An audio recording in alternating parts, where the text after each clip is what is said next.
You know, a couple of months ago, actually a lot of months ago, I went through some secondhand um, Pokemon games and I was like, oh, here's what their Pokemon look like. Like, let's investigate this person's thing that we really haven't seen before because it's just some random person's copy of the game. Well, today I'm going to do something similar, but I'm actually going to do it with my own copy of the game. So this is my copy of Pokemon Scarlet, but I haven't played it in ages, in a very long time. So I figure it would be kind of fun. I could be wrong, but I figure it would be kind of fun to go through and see what kind of Pokemon did I catch. And maybe talk about this game a little bit because I really do like this game, and it has the fatal flaw of being extremely poorly put together. This game doesn't run very well. In fact, you can actually tell just by looking how poorly this runs. Um, but it really is quite bad, and it's a shame because Pokemon deserves better than this, and it's a shame because we deserve better than this from Pokemon because the the world of Pokemon, in my opinion, and in very many people's opinions, is one of the coolest um, sort of ideas to explore, I guess, is how I would describe it. You can do so much with Pokemon because a Pokemon can be anything, you know? And over the years, our kind of idea of what a Pokemon is has changed so much. And a truly open world Pokemon, I mean, that's what Kanto was. Kanto, which was, I guess, the original vision for Pokemon, seeing as though it was the first Pokemon, that was sort of an open world game, and they weirdly became more linear with time because you couldn't do gyms out of order and stuff like that. But in Kanto, you were still heavily discouraged from doing them out of order, because you know the strict like kind of level requirements to actually beat the gyms. A truly open world Pokemon game is something that is highly desirable, highly sought after by people, and this is why we see the popularity of stuff like Pixelmon, Cobblemon, things like Palworld. Palworld is an open world game. I didn't want to touch Palworld with a 39.5-foot pole because of all of the controversies surrounding the company, plagiarizing Pokemon, the company using generative AI, all kinds of things that I don't really want to get involved with the moral quandary behind that. So, Palworld is a game that I just haven't gone near, but people liked it because it provided something that people want out of Pokemon, I think, which is to say it's open world and it's got these kinds of like base building elements, right? This is the same kind of thing that like Pixelmon serves to offer. And Pixelmon really is a good way to experience Pokemon because for all of the isms that it has by being a Minecraft mod, like at its root, it is a fantastic way to explore a world and engage with the creatures that are Pokemon. It's so good, in fact, that any Pixelmon world sort of inevitably becomes more about the Pixelmon than the Minecraft, which makes sense, you know? Why would you install the mod if you were just going to play Minecraft? But the Minecraft aspect of a Pixelmon world almost gets neglected so much to the point that you wonder, why am I not just playing a Pokemon game right now? Like, why is this an extension of Minecraft? It's kind of interesting, but building a game from the ground up to be as free and open as the exploration in Minecraft allows, while also supporting the battle mechanics and all of the Pokemon that exist in Pokemon, that's a tall ask. hasn't really been done. But this game is the closest thing that we got to sort of open world Pokemon, and it is really cool. It is really cool that you get to explore this environment and walk around and just see Pokemon doing things, but it also looks bad and it runs poorly and it's hard to play because of those things.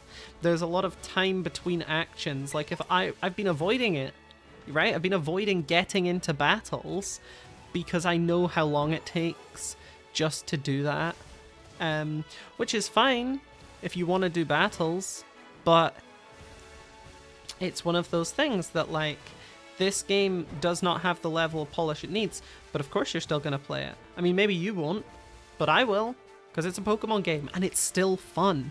It's just held down slightly by those aspects. And so you say, alright, let's look at how have you enjoyed this game, right? So let's check it out. I've got my Pokemon. They're all named... Well, I don't know if they're all named, but most of them are named after Madoka Magica characters. So we got Sayaka, who is a character from Polymagia Madoka Magica. She's the friend of the main character. We have Miki, Miki the Meowscarada. Miki is Sayaka's other name, second name. We have Tomoe, which is Mami's name. We have Hitomi, who is the green-haired friend of Madoka and Sayaka, which is why we have Gardevoir, because Gardevoir has green hair. We've got Gertrude, which is one of the witches. And I think if we go to the box, we'll see more of the Pokemon that I've got here. So we've got HN Ellie. This is really cool, actually. Can I get her on the team? HN Ellie, handle name Ellie, is a character from Polymagia Madoka Magica, and this one is shiny. Check that out. You can't really tell. I mean, you wouldn't tell, but if you go into the summary, you can see that it's shiny.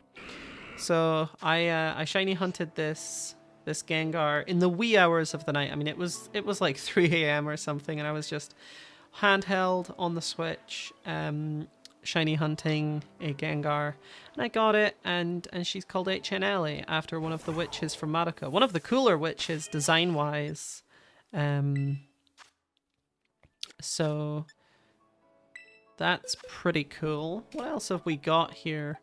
We've got...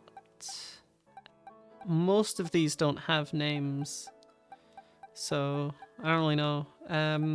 Oh yeah, I got a bunch of Screamtail. I was kind of trying to shiny hunt Screamtail, but I also wasn't like that attached to it, so I don't think I ever got one, which kind of sucks. But what is going on here? What is going on here? I've got a bunch of Pokemon in like random places. We're in box 1 surely would have, or yeah, here we go at the bottom. We got Octavia after Octavia von Seckendorf, one of the witches. We've got Skelerage and Quaffle, and a bunch of Eevees. I don't know why I have so many Eevees. But there you go. Is that really all the named Pokemon that I have? It's actually kind of surprising. I thought I would have more than that. But that is indeed what it seems to be. Oh, Junko. What? Who's Junko? What? I don't know. I don't know what that is. Oh my god, it's shiny. Why is it shiny? I didn't know I had a shiny, yeah, I didn't know I had a shiny Ampharos. There you go. It would be nice if it was easier to tell on this screen which ones are shiny. Did I shiny hunt that, or did I feel like I probably just happened upon that one. Because I don't remember shiny hunting it. Is there a way to search for, like, shiny Pokemon? I don't think there is.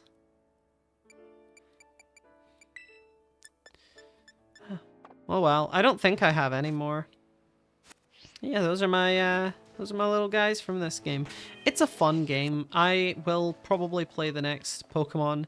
When I first saw how bad this game looked, I was like, I'm not playing this. Oh, I was like, I'm not playing this. You know, I'm not interested in just, you know, giving Game Freak money for doing, you know, for the biggest media franchise in history. Pretty shoddy work. I mean, I just was not interested in supporting that necessarily. But when it came down to it, I was excited about the new Pokemon game, and I'm glad I played it because it is a lot of fun. So, I mean, that's the kind of overview on this game, but I seriously hope that I mean, look at the repetition of these textures. I mean, that's not bad. That is not the ugly part about the game. But it does look really kind of flat from certain angles. But, I mean, there are substantial problems with this game's performance that you know, I can let a bit of like tiling slide, you know, even if it looks kind of bad, I can let it slide. I don't know. It's a pretty fun game.